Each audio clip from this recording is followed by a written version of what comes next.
4 o'clock, and I want to open the business meeting, special meeting of the Union County Board of Commissioners for Monday, June the 6th, 2022 at 4 p.m. and recognize Patrick Nyland, Assistant County Manager. Thank you, Chairman. You're going to see two presentations this afternoon. One is by Creech & Associates, and the other is by our Facilities Director, Chris Boyd. We engaged Creech about a year ago to look at our future space needs. In the past, the county had typically looked at individual buildings to see what the highest and best use. So we brought in Creech to look holistically at all the county facilities to see what made sense moving forward. So they did a comprehensive look at all of our facilities and how they could be used to their highest and best use. Chris will describe then how we took that study and incorporated it into the capital plan that has been presented as part of the budget. Just a note about the budget. You're not going to be asked to make any decisions tonight, but some of what you're going to see tonight is in the manager's recommended budget. There is one major capital project, which is a jail replacement, and then it's the annual allocation of the OC, the FRR, and the CRI. Those are included in the manager's recommended budget. There is one capital project, the Judicial Center Phase 1, which we will come back to you in the fall with some funding recommendations. So that one is not included in the manager's recommended budget. So with that, I will turn it over to Creech.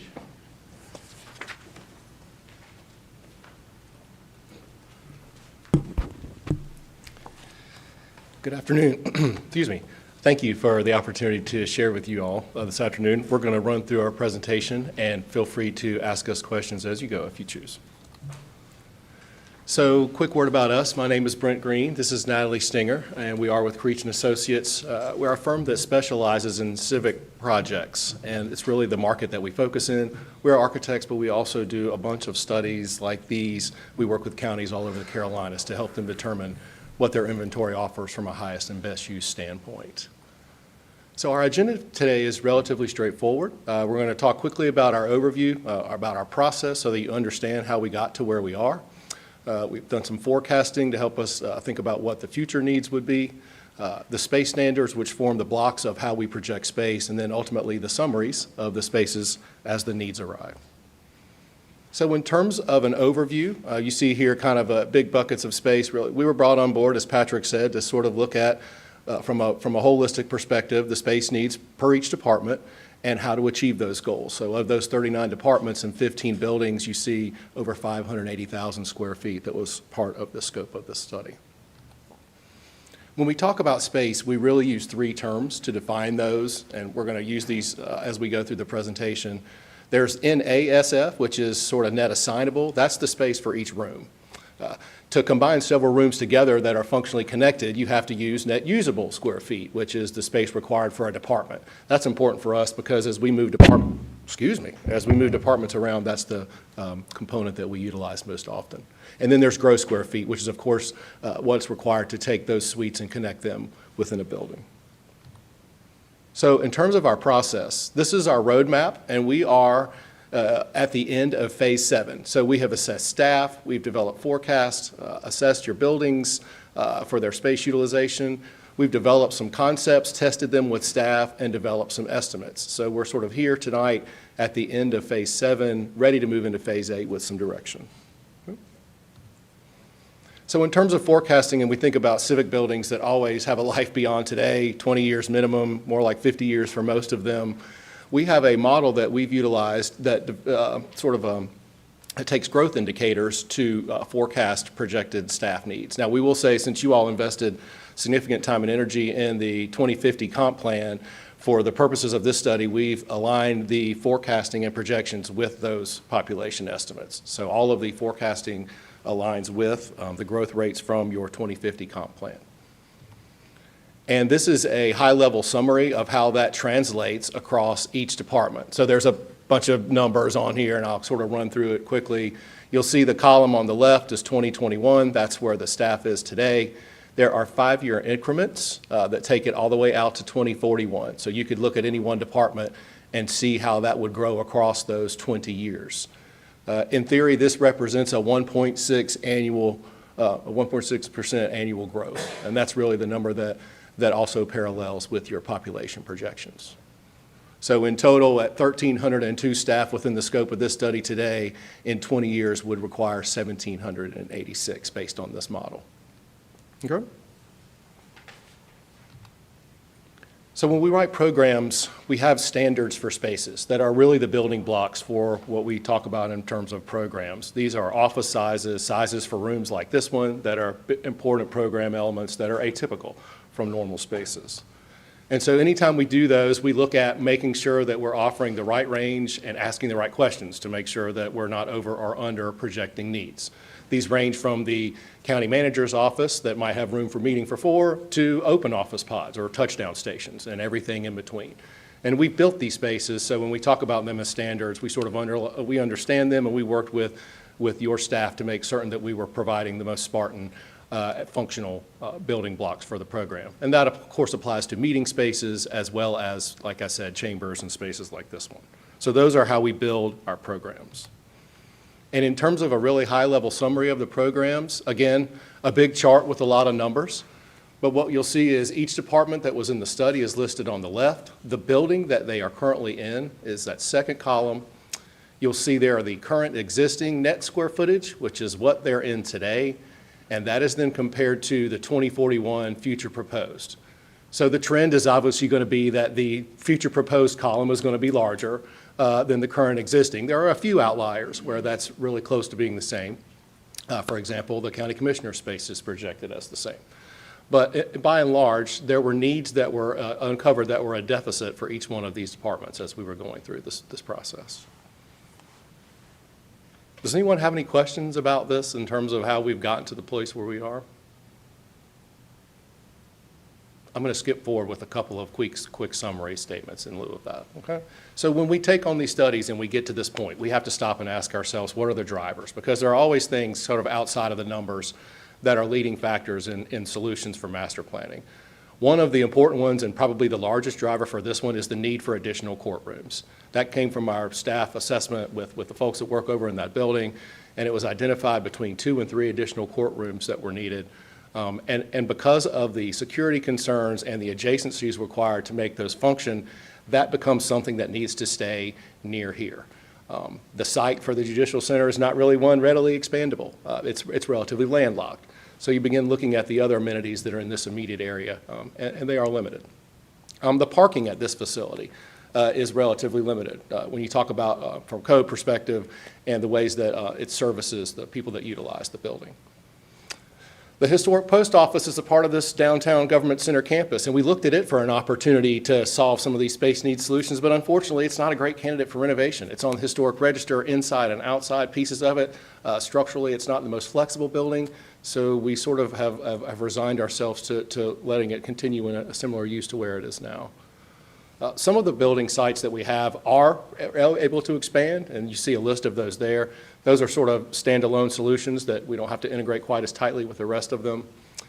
You see there leased properties. You know, anytime we take on one of these studies, it's typically a goal to find ways that we can try and reduce funding and reduce the amount of leased properties that the county is occupying. But that end one is the most important, right?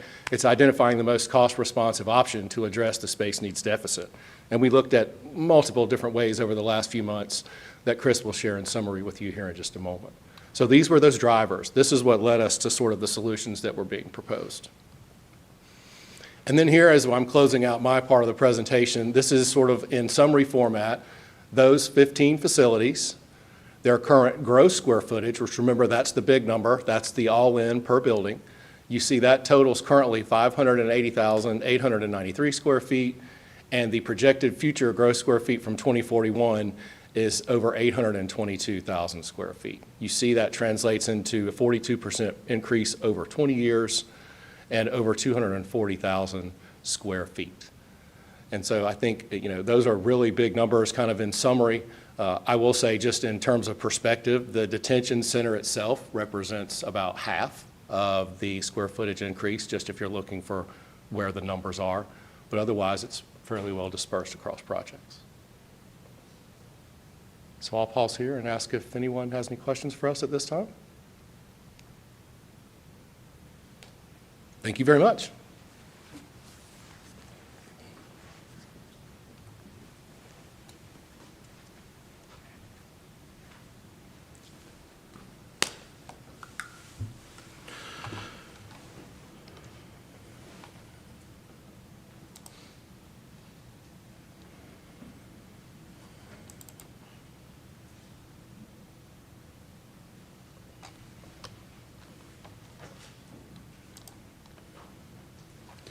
Well, good afternoon, Commissioners and County Manager Watson. We appreciate you giving us some time and your attention so we could have this discussion about our space needs analysis and development of our CIP, or Capital Improvement Plan. I'm going to focus on a couple other things too. First, I wanted to kind of, I guess, do a summary of what our overall program looks like, how we develop the program. You've seen some of this in some of the past presentations, but I want to go through it real quickly again. First, I wanted to talk about some highlights from our 2022. You can see some completed projects. Of course, we completed the Simpsons Event Center, perfect name for that building. The Historic Courthouse Clock Tower Envelope Project, a couple of library RFID projects, and you can kind of see some of the other projects that we completed. Not an all-inclusive list, just some high-level projects. We've also got many projects in design. Right now we're working through the Austin Cheney household waste site. Some paving at Cane Creek. Also, the camp store at Cane Creek, we're looking through design to see what's the best construction method there. Also, the Simpson Event Center support facility and radio shop. We're looking to renovate the old surplus building to support the radio shop. So some other projects that you can see there currently in design. We've got some projects that are actually bidding. Got a generator replacement here, a chiller rebuild here, and several other. Most of these are more the maintenance type projects. And then certainly we've got some in construction.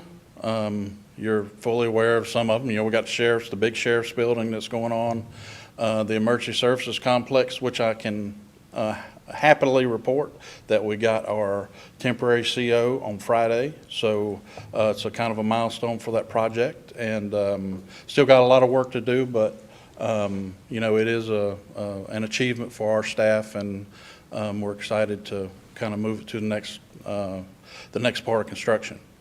Also working on Board of Elections. We're about to start the Human Resource Training Room renovation, enlarge that, make it more conducive to Human Resources needs. Of course, the Progress Building renovation is ongoing, and then a few other smaller projects. So our process, we've developed these buckets, 3 buckets of funding, what we like to call them, 3 years ago. And so that's our major capital, our critical infrastructure, our facilities repair and renovation, and our operating capital. And what are those? Basically, major capital is anything over $300,000. Critical infrastructure, kind of self-explanatory, but really it's projects that address repairs, replacements, improvements to assets that basically are essential for the function of a facility. The facility repair and renovation are projects between $100,000 and $300,000, and our operating capital are projects that are less than $100,000. We do use a ranking system to inform our decisions on when projects make it to our capital plan and what year they make it to the capital plan. I'll just point out a few things.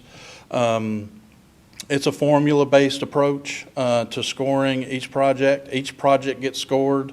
This year in the 6-year plan, we've got, I think it's almost 140 projects, so we score each one of those. And this system helps us place those in the plan. There are some other factors that help inform where they go, kind of like, if you've got a sequencing or project sequencing thing, it may make sense to have a lower scoring project ahead of another. So each project gets a project type.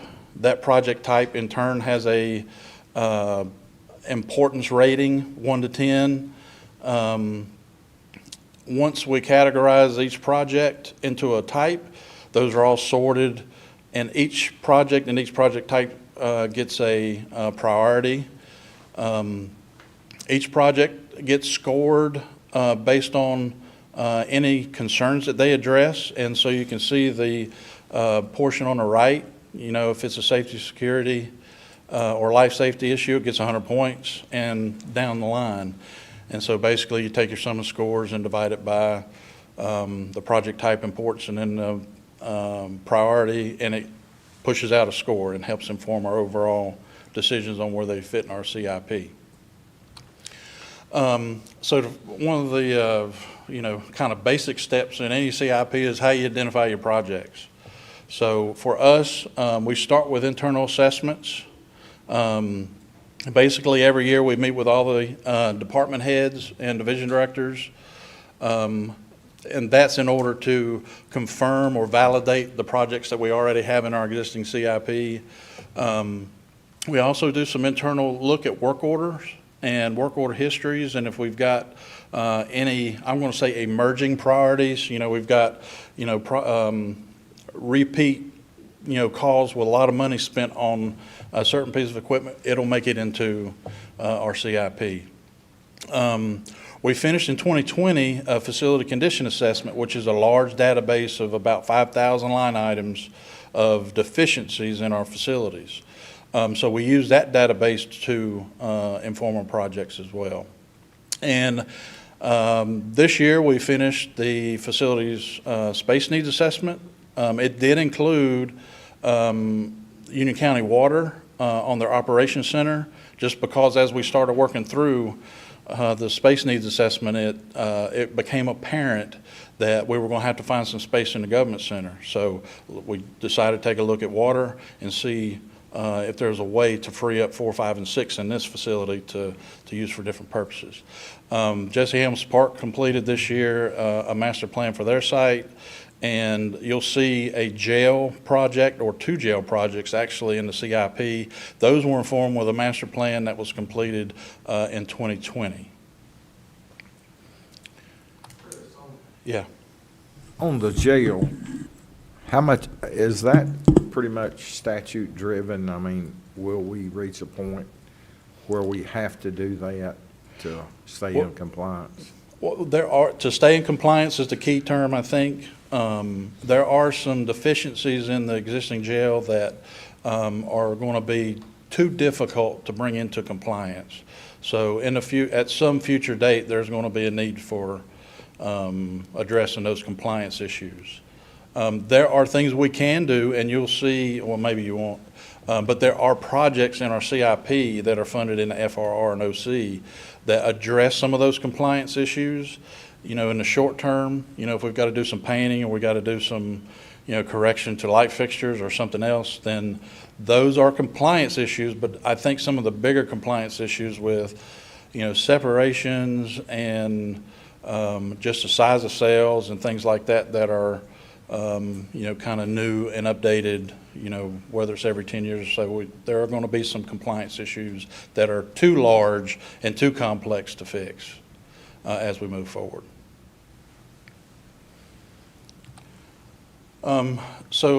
Creech used some key drivers. Well, as we're developing and some of them are the same, as we're developing the CIP, there are some key drivers too.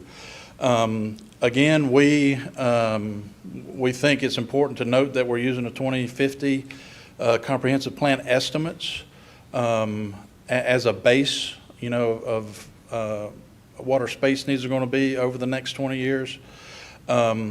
The good thing about a plan is that it can be adjusted, based on what we see as real growth as we're moving forward.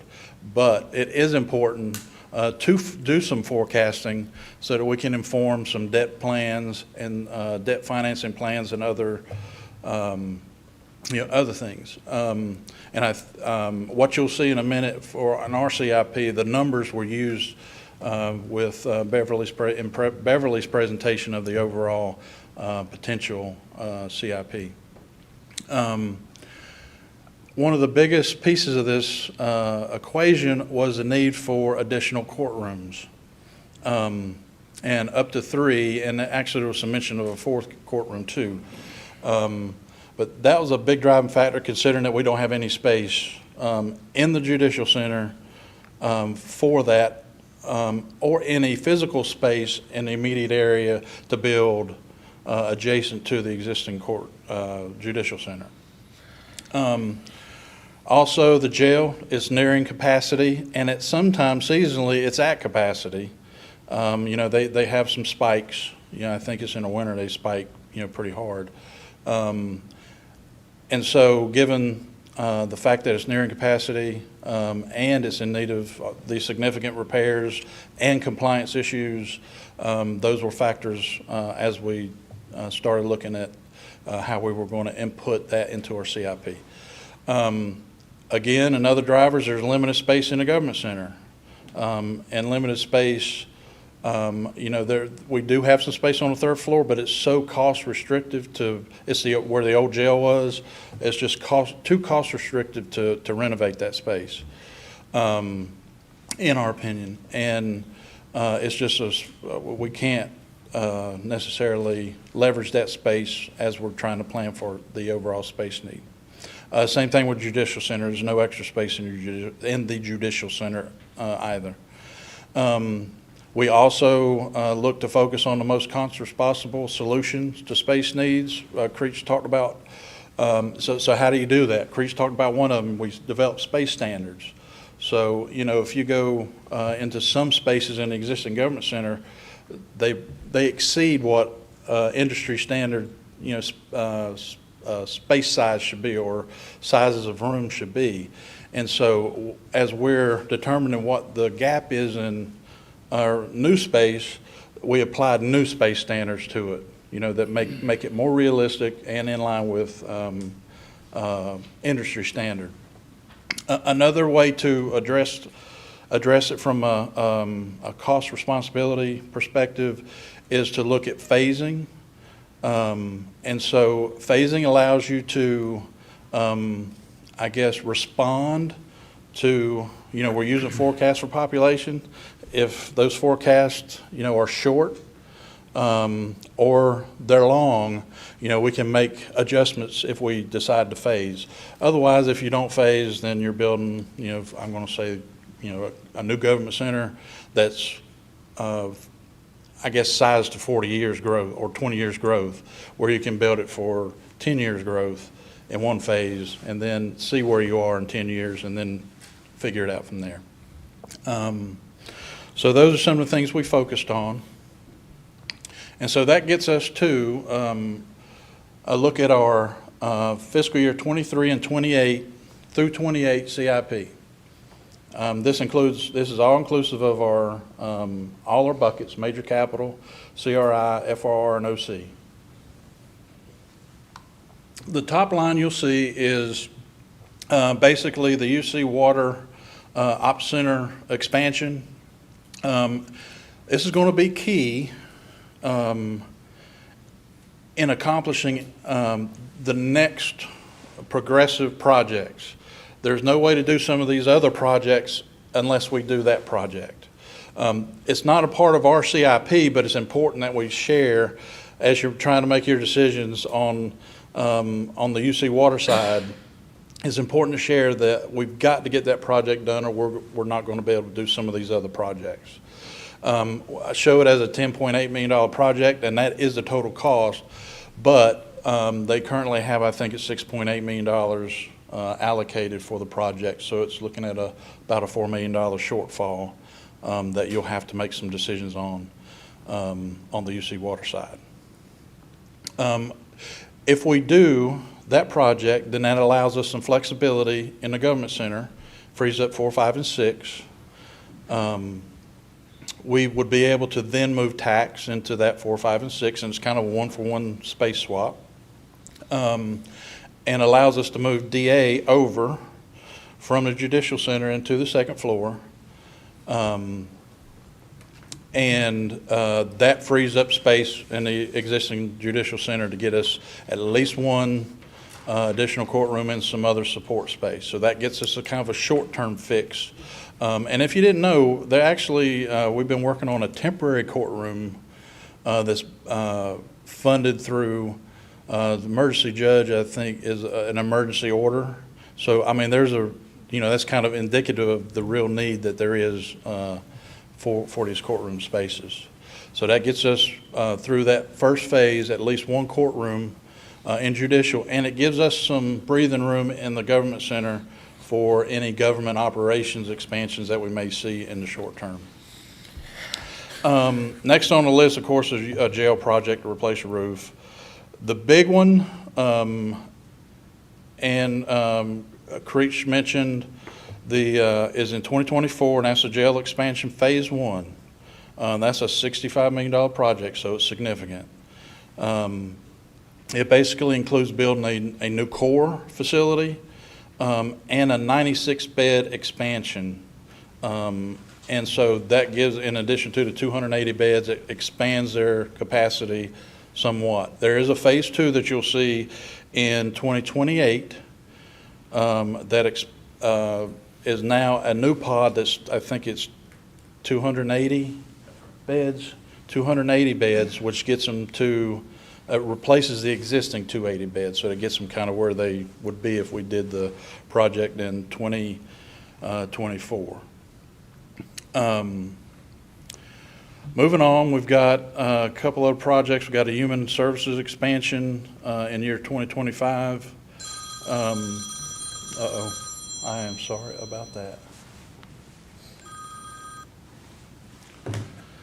All right, where was I at?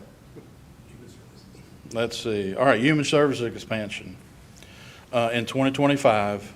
Currently, they don't have, they've got minimal room to expand now. And of course, that building was built with some expansion in mind. So if you think about it, in 2025, and this is another key piece of this CIP puzzle, is that we show it in 2025. It takes 3 years, basically, once you fund a project to open it.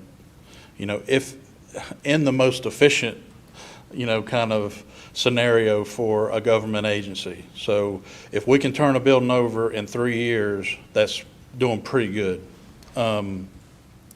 And so if you think about that, 2025, that's 2028.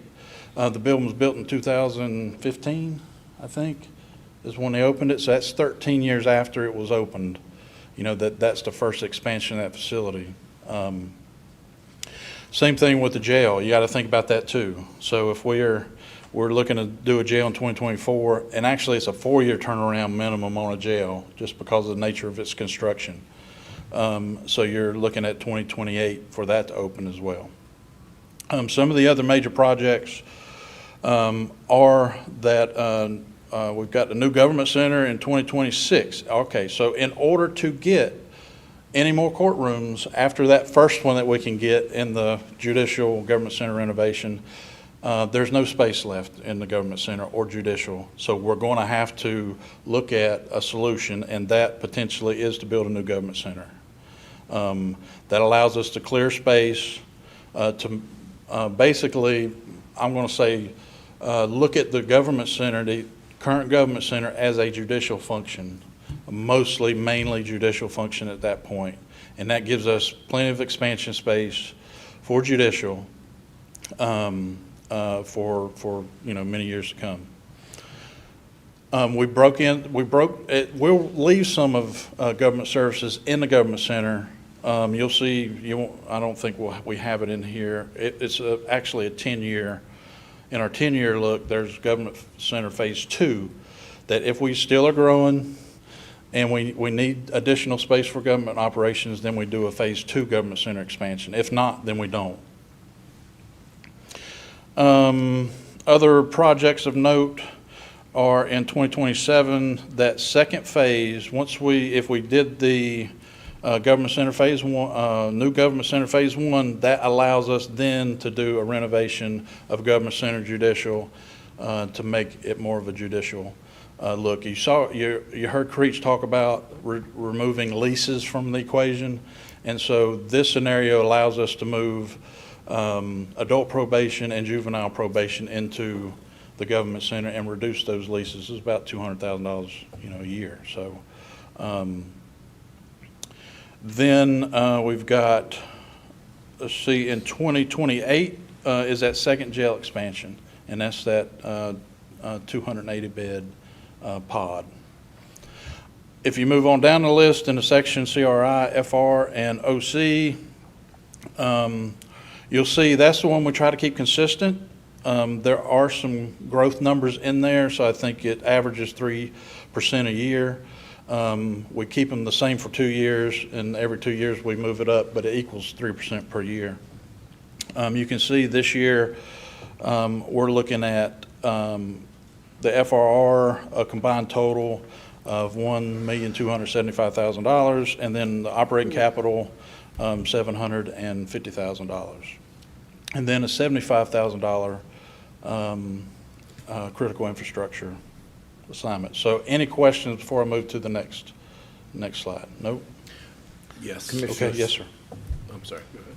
Commissioner Simpson. Oh, I just had a couple. One, talking about the detention center.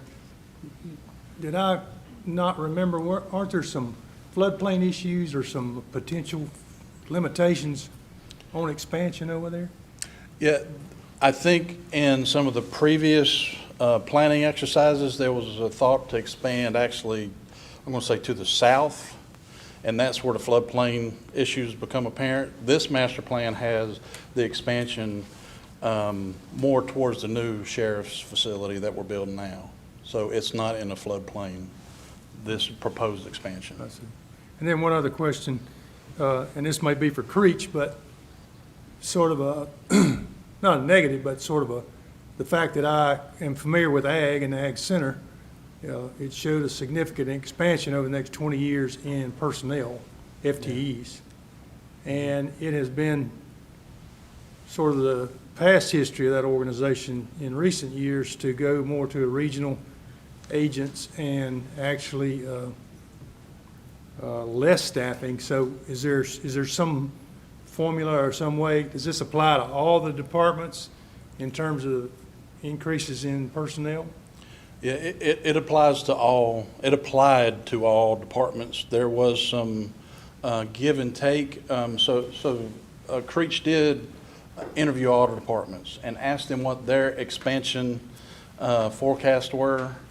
And so, those numbers were, high, low, all that. And so Creech made some assessments and recommendations to us on which number made the most sense. Whether it was just a straight population-based or it was the departmental estimate. So that's what we based everything on. Again, and I can't remember what year Ag Center shows up. I think it's not in this plan, but in the next year after this plan. It would be enough, I'm going to say, time in between to figure out whether or not that becomes a reality, this regional approach. Right. And I'm not Staffing. saying good or bad, just as numbers change in terms of employees, you need to be as accurate as you can be so you avoid what you just mentioned, overbuilding, I guess what I would say. Yeah, sure. Overexpanding. Yeah, again, the plan part of this is, it's good to have it. It's good to build it into our debt model, so we can understand at a higher level what's going on. But, the board only approves annually, what projects we're going to fund. So it does give us some, I guess, some options as we learn more about what the population growth is. We'll do this same exercise, it's supposed to be every 3 years. So we'll look at this again in 3 years, and there may be some changes that now inform, some better numbers. Thank you. Vice Chair Williams. Thank you, Mr. Chairman.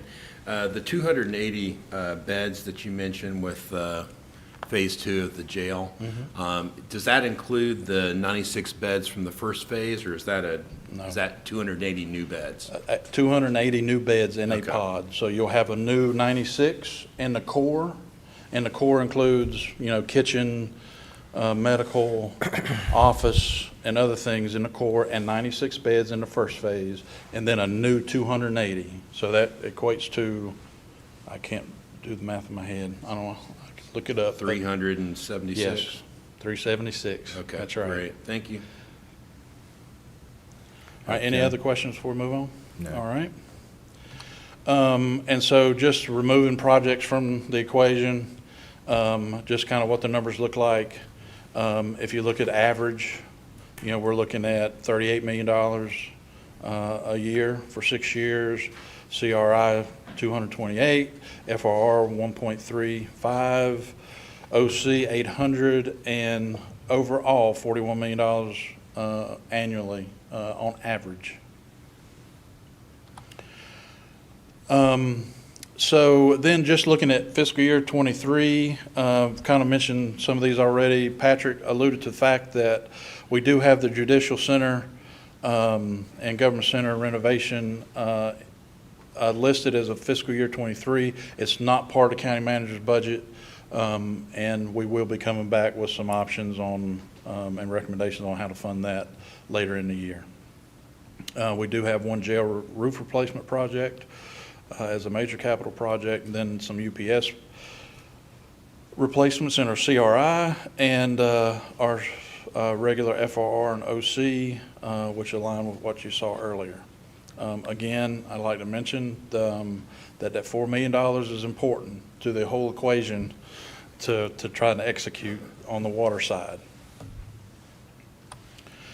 And so I do want you to feel confident that we have we're just asking for a lump sum, kind of in the FRR and the OC, but we've got projects identified for all those funds.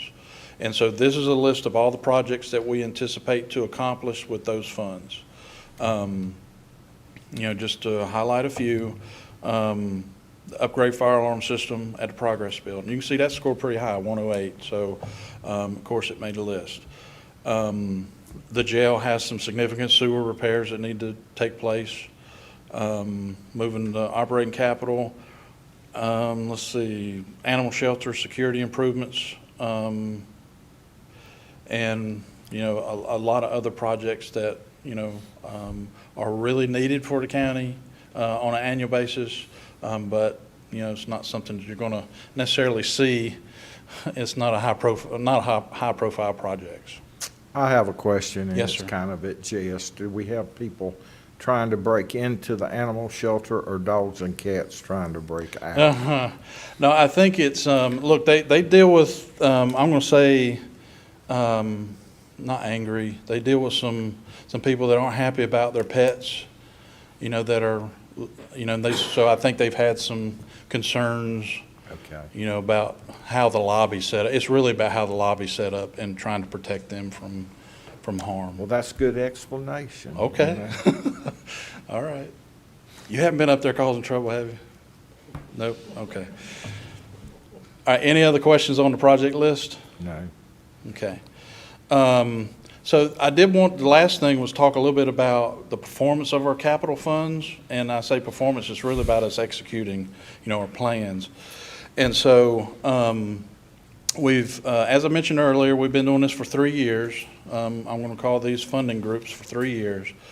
And basically I've listed the 3 years and what is unencumbered. Unencumbered, does not mean uncommitted, because we still have projects that we're anticipating to do. For instance, in the 2020 FRR, I'm showing $94,000 left of that 1.5.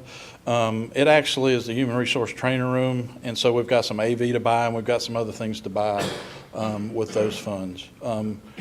I think the big message is that even though we've got some balances left, we've got projects identified for all of it, and some of the 2022 funds have not been expended or encumbered as quickly as I wanted to, but it's really a staffing issue. We had a retirement earlier, and it's been hard to fill one of our project manager positions. So we have it filled now, and so we're now moving in the right direction there. But I still would say that it's a pretty good performance on. You allocate the money to us, and we execute, pretty successfully. And so if you look at all groups, all years, you're looking at basically we got a 10% balance left in all our projects. All right, so I'm going to open it up for you all.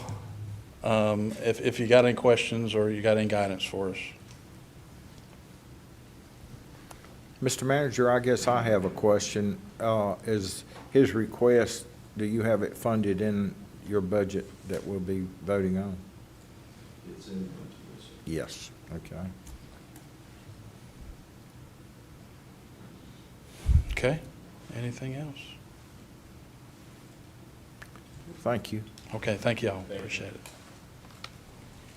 Mr. Chairman, just want a quick note to say thanks to Chris and his staff on both the project management side and the operations side. I think the first report we got from Creech was 139 pages, so there was a lot of options in there, and we tried to look through it through a lens of what is realistic. To Chris's point about phasing, it is cheaper to build a jail all at once, but it's not feasible to do that. So a lot of time and effort was put into presenting something to you all that we feel addresses the need, but is also realistic. Again, none of this is funded yet, so there will be some hard decisions, and we know some of those dollar amounts are fairly large. But I just wanted to say thank you to Chris and his staff for all the hard work that went into this program. Thank you, Chris. Thank y'all. Mr. Chairman. yes. Mr. Chairman. To piggyback on what Patrick said, Creech did put a tremendous amount of work into this project. And we sent them down the rabbit hole several times to vet out a number of different options, the what-ifs, et cetera. And I think this would be a really good time to mention this. You saw in the presentation the need to expand the judicial center. It makes logical sense that that would move back into a building like this. Then where does local government administration go from there? We did explore and had to have some just very preliminary fact-finding conversations with the city of Monroe, who is also considering in their long-term plan the need to replace their current city hall facility and what that might look like. And we did explore the conversations around the topic of creating a governmental campus that would be occupied by both the city of Monroe and Union County here in downtown Monroe.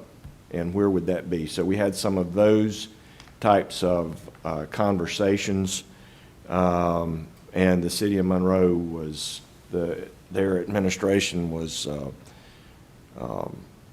very happy to have those conversations. They were glad that we approached them about that because they were already starting to have those, and it gave them some other options to think about long-term and how all of this may be reconfigured to serve the residents of Union County. So I thought I'd just throw that out there, but and also say thank you to Creech for chasing those rabbits for us, because I know I sent you down the hole several times. I appreciate that.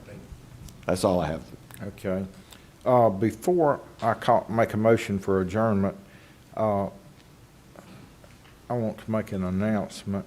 I was notified by the clerk to the board, Lynn West, that her mother passed away today at 4 o'clock. So if we could observe 30 seconds of, and I would appreciate it.